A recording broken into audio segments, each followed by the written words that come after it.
is lecture 31.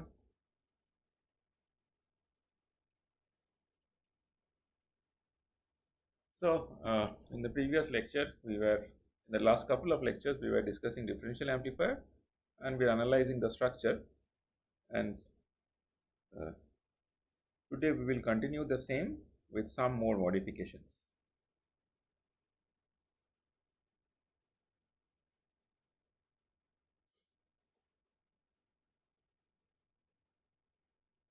Right. So, this was the structure.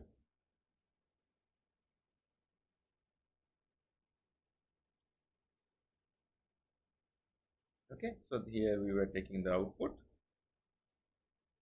and we assume that M1 and M2 are identical for our calculations, and I mean you need not assume that this need not necessarily be the case all the time, and we saw if M1 and M2 are not identical, how to deal with it, right, in the previous lecture.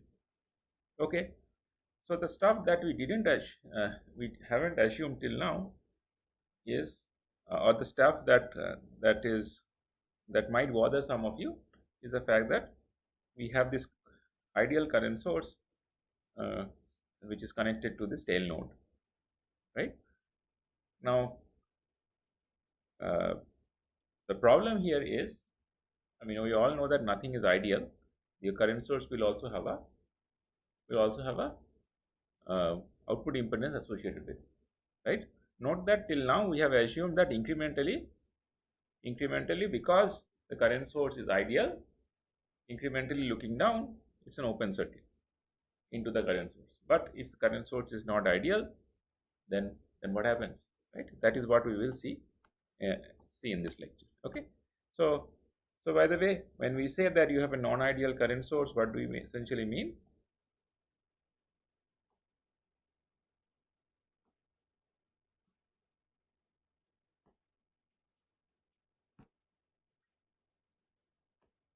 We essentially mean that how do we get this current source?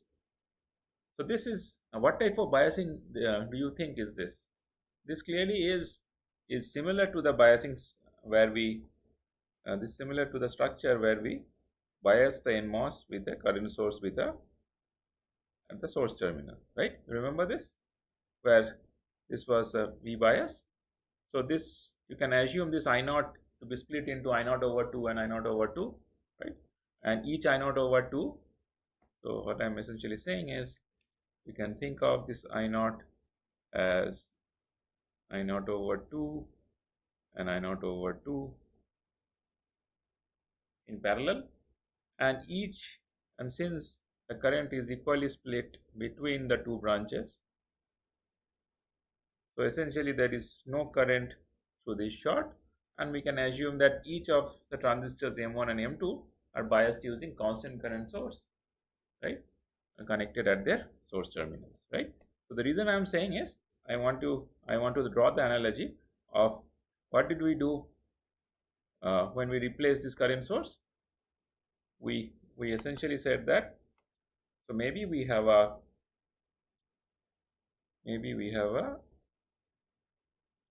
current source which I will a master current source which I will use to copy the current and feed it to wherever is necessary, right? So in this structure, the impedance looking down would have been RDS. I mean, under the condition that RDS is infinity, then the MOSFET behaves like a current source, but in general we cannot assume that, right? Because as we said, you cannot assume something to be infinite when in fact uh, the output impedance is finite. Okay, so we'll have to deal with this in this context. And how do we deal with this? We essentially say that, so maybe we have a current source somewhere, and the current source is copied using a current mirror,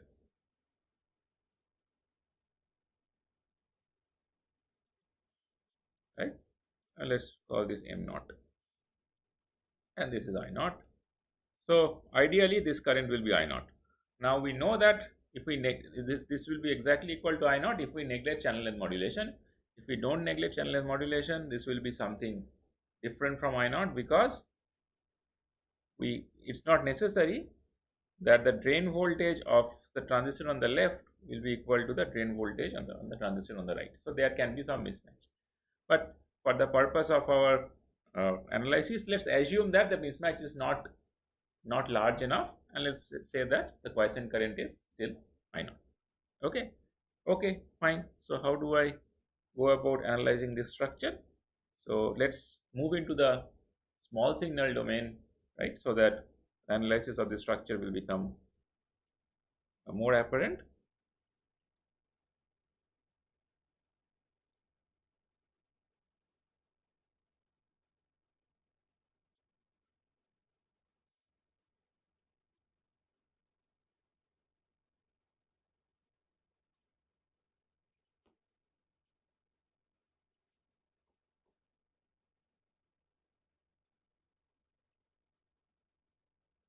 Okay, so what do I replace this transistor with, the left transistor with, in the incremental domain? So clearly the current source that we had here goes off, because we are analyzing everything in the incremental domain.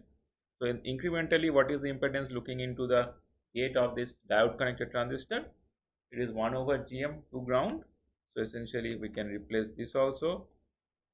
This also becomes 1 over Gm to ground. Correct? 1 over Gm of that transistor. But I mean, then what is the voltage here? What is the VGS, incremental VGS of M naught? The incremental VGS of M naught clearly is 0, right? So if the incremental VGS of M naught is 0, the GM VGS term goes to 0. However, there is a GDS, right? There is a GDS associated with it. So let me sketch it fully. Probably that will make more sense. So we have a GDS and we have a GM VGS, right? And if this is gate, this is source, right? What is VGS? VGS is 0. Since VGS is 0, this goes off, only the GDS remains, right?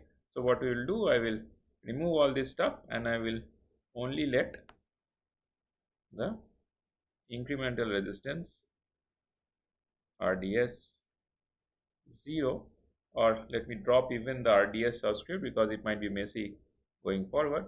Let me just only say R naught, right? Uh, and and this is what the structure boils down to incrementally, right? And let's go ahead and do the analysis.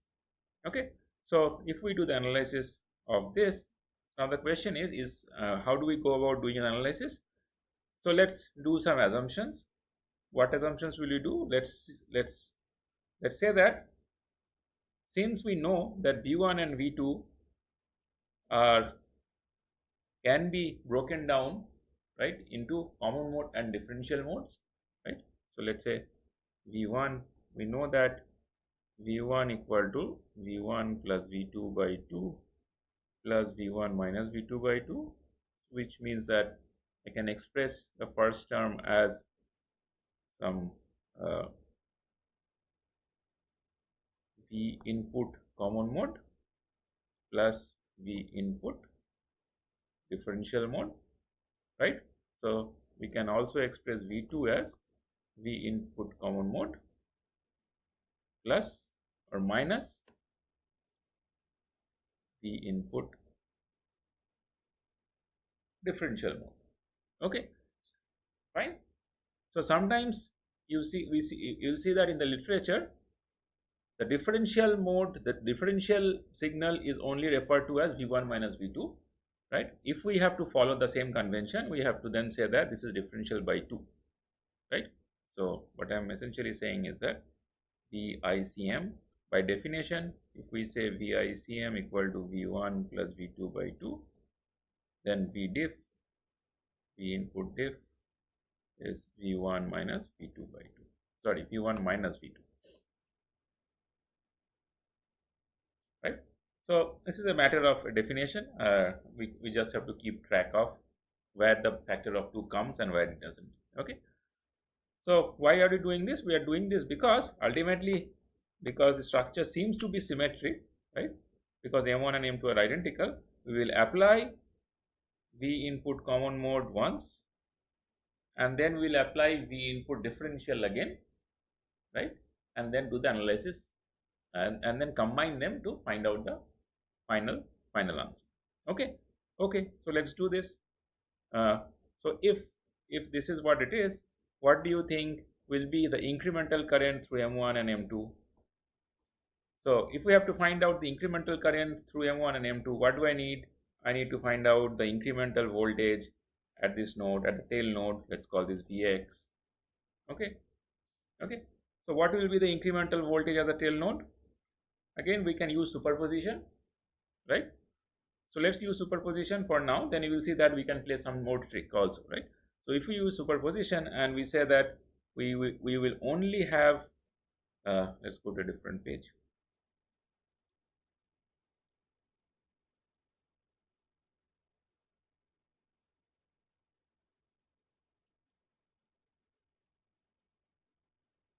If we use superposition, let's incrementally ground this guy, right? And what are we looking for? We are looking for the incremental short circuit output current. Okay, so we are looking for ISC, short circuit output current. Note that this is in the incremental domain. Even though I have not replaced the transistors physically, at the back of your mind, you should remember that we are doing the analysis of an incremental picture. Okay. Okay. So if in this case, what do you think? How should we go about analyzing this? We have done this before. What is the impedance looking in here? The impedance looking in here is 1 over GM, right? What is the impedance looking here? The impedance looking down is R0. So what does M1 see? So if I sketch the condition on M1 separately, so what is M1 seeing? M1 is seeing an impedance of 1 over GM and an impedance of R0, correct? And this node here is Vx. Okay. Okay, fine. So if this is VICM, then what is Vx? So note that the parallel combination of 1 over GM and R0 is almost equal to 1 over GM, right? So this is almost equivalent to saying that if we are interested in the node voltage of Vx, then we can say that this is almost equal to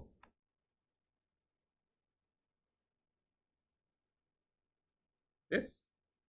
So what is Vx? We have done it in the previous lecture. What is Vx? Vx is VICM over 2, right? So if Vx is VICM over 2, what is the incremental current? Incremental current is GM of M1, this is GM M1 times VICM minus VICM over 2, which is GM1 times VICM over 2, right? Okay. Okay, but there is a slight catch here. Okay, before we come to the catch, let's go back. Let's go back and put these values here, right? So what is this voltage? This voltage becomes VICM over 2, right? Okay. So now, if this voltage is VICM over 2, what do you think is the current that is flowing into R0? What do you think is the current that is flowing into R0? So this current will be VICM over 2 R0, correct? Okay, so you might wonder that, where from did this VICM over 2 R naught come into being suddenly, right? Right. So this guy, where from did it come? It came because the voltage at the Vx at the tail node will is moving, because the voltage at the tail node is moving and there is a resistance attached between the tail and the ground. That resistance will take up some current. It's not an ideal current source anymore. But where did I mean uh, suddenly how did I come up with this structure? I mean, in one place I said that I will neglect this and then I will find out what is the current, and then at the next couple of minutes later I say that I will not neglect the current. So what is it that is happening? So note that the approximation that I made here is the current that is coming from this transistor, right? Current that is coming from M1, right, is being determined by whatever is loaded at the source. Okay. So what is loaded at the source? This loading at the source is approximately equal to, or not approximately, is equal to a parallel combination of R naught and 1 over Gm, which means that it's almost equal to 1 over Gm, which means the total current that will come through the transistor will be approximately equal to whatever we got, that Gm1 VICM by 2. But note that this is an approximation because we had neglected the loading due to R naught, right? So this is an approximation without considering the effect of R naught. But this approximation is not a bad approximation, because now we are neglecting a small amount with respect to this current. Okay. But when we are trying to find out the actual current through R naught, then we are trying to figure out that small amount.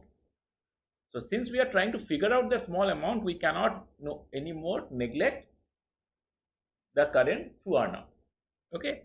So what is the, one way to go about doing this is putting everything together, do a brute force analysis. It's not very difficult in this case, but what I am trying to point out here is that there is a simpler way of going about doing this analysis, as long as we know which resistor is the dominant loading factor, right? And that's what we are doing here, right? So in order to establish that, what we essentially said, the voltage at the tail node is being set by the dominant loading term, and the dominant loading term is 1 over Gm. Now that voltage at this node is set, then we will be using that information in order to find out what is the current through R naught, right? That's what we are doing. So granted that there will be a difference in the actual amount of current, right? That's for sure. But whether that difference is significant or not, that we have to see. Okay. So let's go ahead with this. So what is the current going into M2? The current going into M2 is approximately Gm1 VICM by 2 in the direction flowing upwards, right? And the current going down is VICM by 2 R naught. Okay. So one might say then that the current through this transistor is VICM by 2 R naught plus Gm VICM by 2, right? So essentially this means that this current is VICM by 2 R naught plus Gm VICM by 2. Correct? Basically KCL at that node. Okay, fine. So what is ISC, or let me say ISC1 in this case? So ISC1 essentially is the current, this current, which is Gm VICM by 2, and this is the ISC due to what? Due to only when the input is applied at M1. So what we'll do, we'll try to see what happens when input is applied at M2, and we short this, right? So what will be ISC2? What will be ISC2? Note that it will be, we can do the same analysis as we did, and what will we come up with? We will come up with the fact that this current will be equal to VICM by 2 R naught plus Gm VICM by 2. This voltage will be VICM by 2.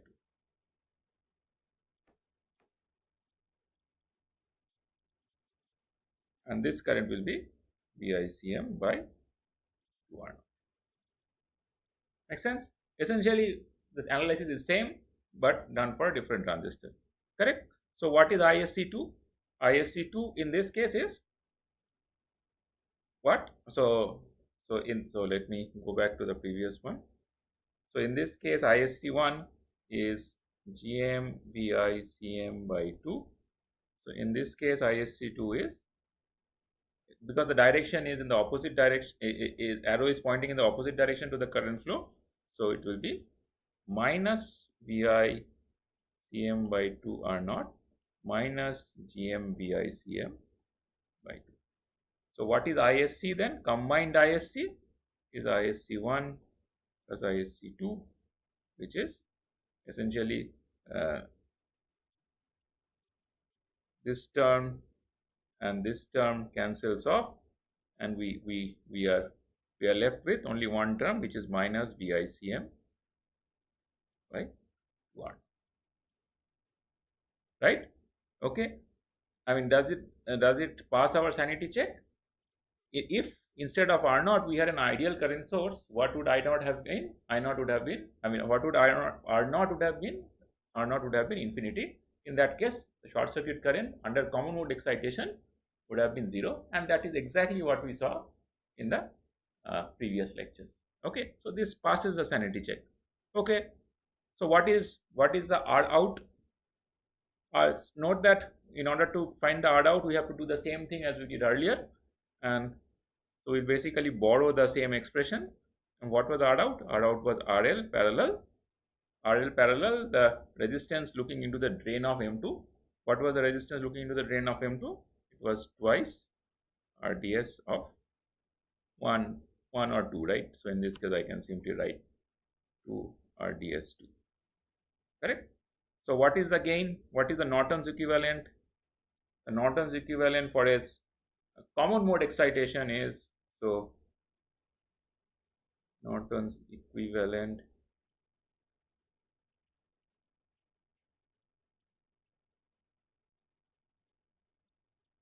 common mode excitation is what? It becomes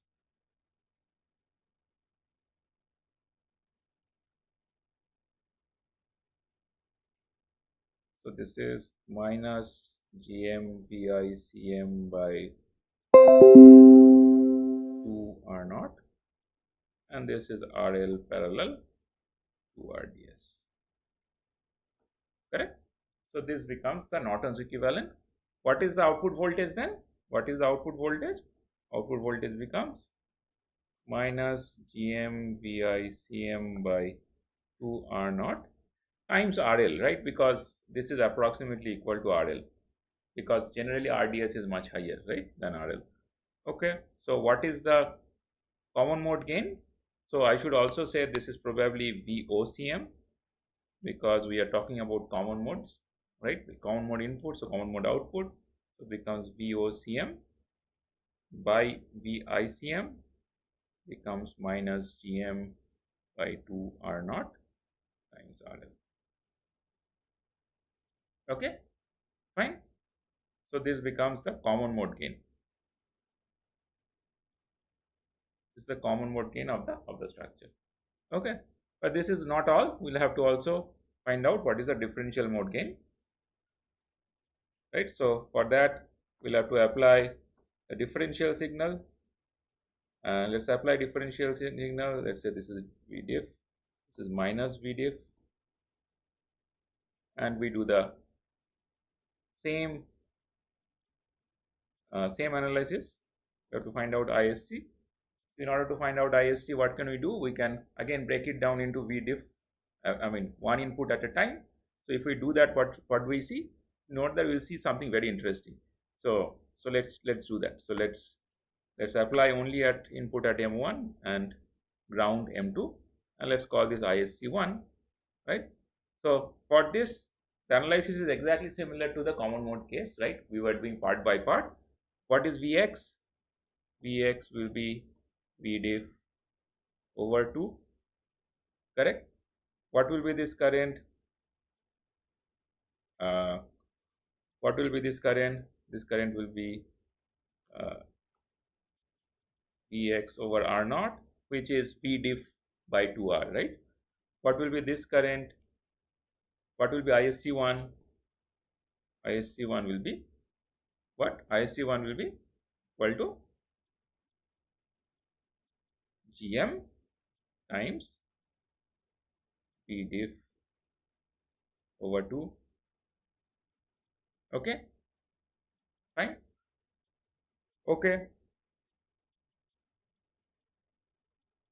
so let's now go ahead and apply the other input, right?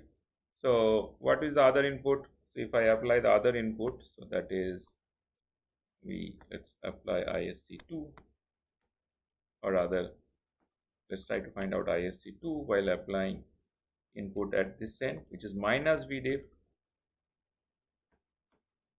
Let's say this is grounded,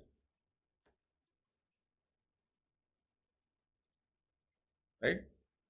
So this is when input at M1. So when input is applied at M2, what should we see? We should see Vx to be equal to P diff minus V diff over 2, right? So when you see input to be equal to minus V diff over 2, let's pause here for a second and apply superposition on the node Vx.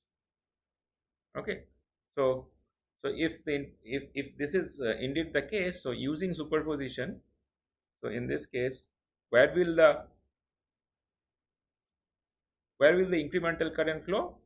So in this case, the incremental current flow will be upstairs going upwards, and it will be V diff over 2 R naught flowing P diff over 2 R naught flowing upwards. In the earlier case, when it was applied at M1, when the input was applied at M1, the current going down was V diff over 2 R naught going down, right? Okay, so let me color code this also.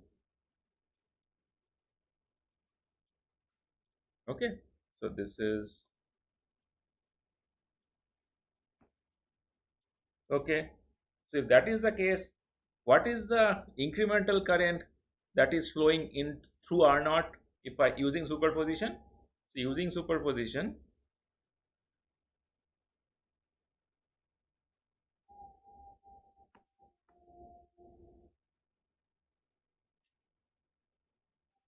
using superposition, what is Vx? Vx will be V diff over 2 minus V diff over 2, which is 0. Correct? So Vx will become 0. If Vx becomes 0, right, in the presence of both the inputs, right? So let's apply both the inputs. So this is V diff, the other one is minus V diff. Okay, so diff by 2, right? We are applying, no, are we applying diff by 2 or diff? So let me,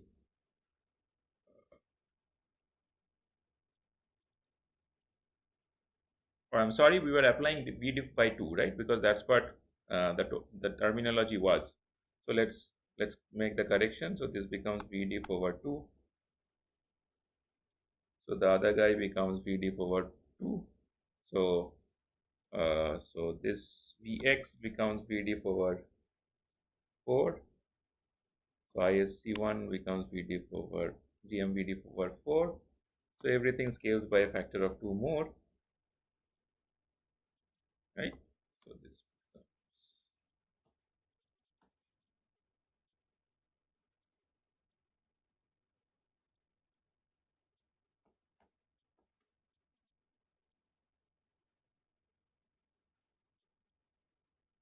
okay.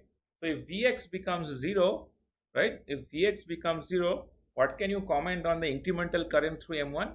The exact incremental current through M1 in the presence of both the inputs. In the presence of both the inputs, then Vx, let's sketch it again. So in the presence of both the inputs, when we have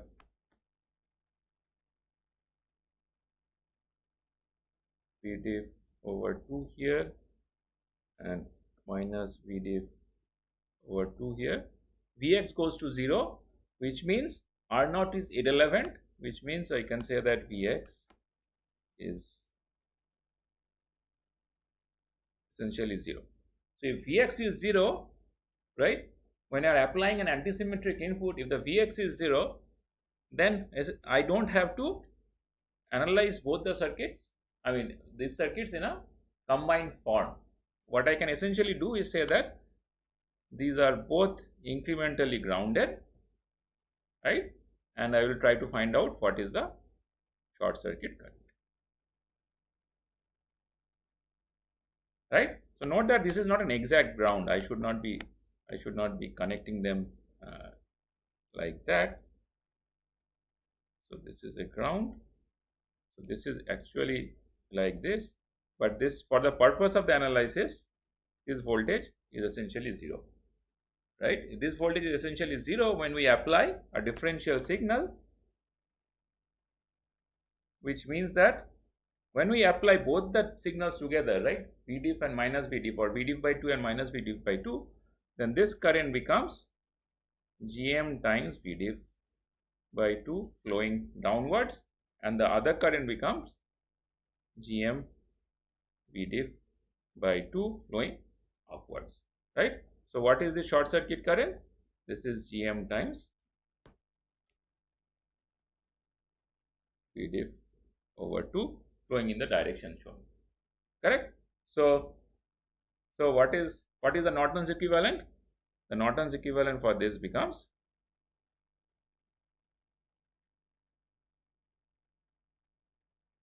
Gm Vdiff over 2, and you have this same output resistance, which is RL parallel to RDS2, right. So what is the output differential voltage? What is the output differential voltage? The output differential voltage becomes Gm times Vdiff over 2 times RL. So what is the differential gain then? So the differential gain, that is A diff, is VO diff output differential by input differential. What is the input differential voltage? Input differential voltage is V1 minus V2, which is V diff, which becomes Gm times RL over, right. Okay. So what is the summary of whatever we have done till now? The summary of whatever we have done till now is the differential gain doesn't get affected even if we use a non-ideal current source, right. So the key takeaway is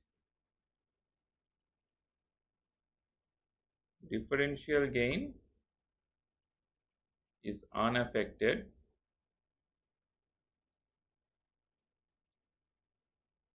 even if the current source is not ideal. Why? Because Vx tends to 0. But what gets affected? The common mode gain, right? ACM, or write it out. Common mode gain, that is ACM, is non-zero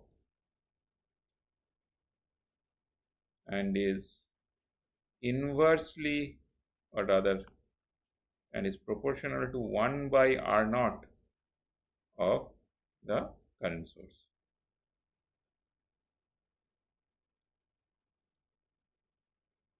Okay, okay, right. So these are the key takeaways. So uh, one of the ways of expressing both these things, both these parameters together in a compact format is called common mode rejection ratio, and that is called, okay, common mode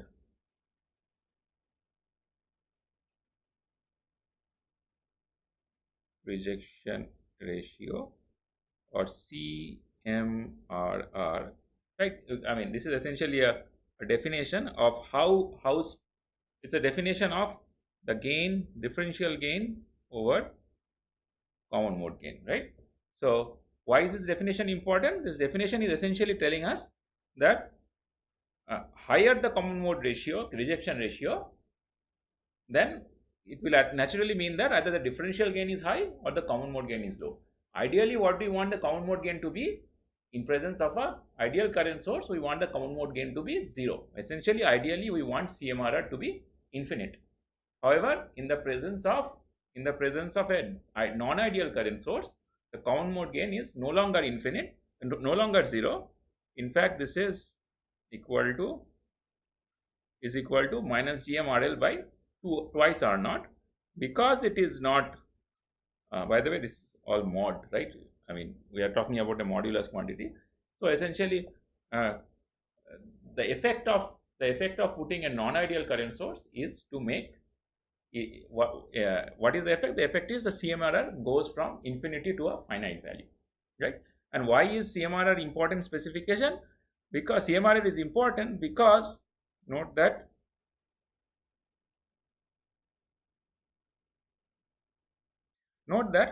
if the quiescent, if we have identical voltage swings at M1 and M2, right?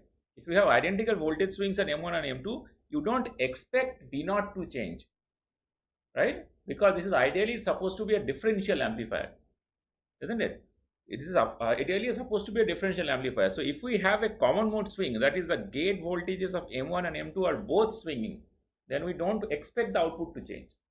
However, if you have a finite common mode rejection ratio, right, which means V naught responds to a common mode input, right? When I say common mode again, what I essentially mean is the gates of M1 and M2 are swinging in unison in the same direction. Even then, V naught will change. Granted, it will not change by a large amount, but it will still change, right? And that is how much will your differential amplifier respond to a differential input, or rather, yeah, so how much your differential amplifier will respond to a differential input as opposed to a common mode input, right? So that metric is captured in a single nice formula, and that formula is the ratio of the differential gain to common mode gain. Okay.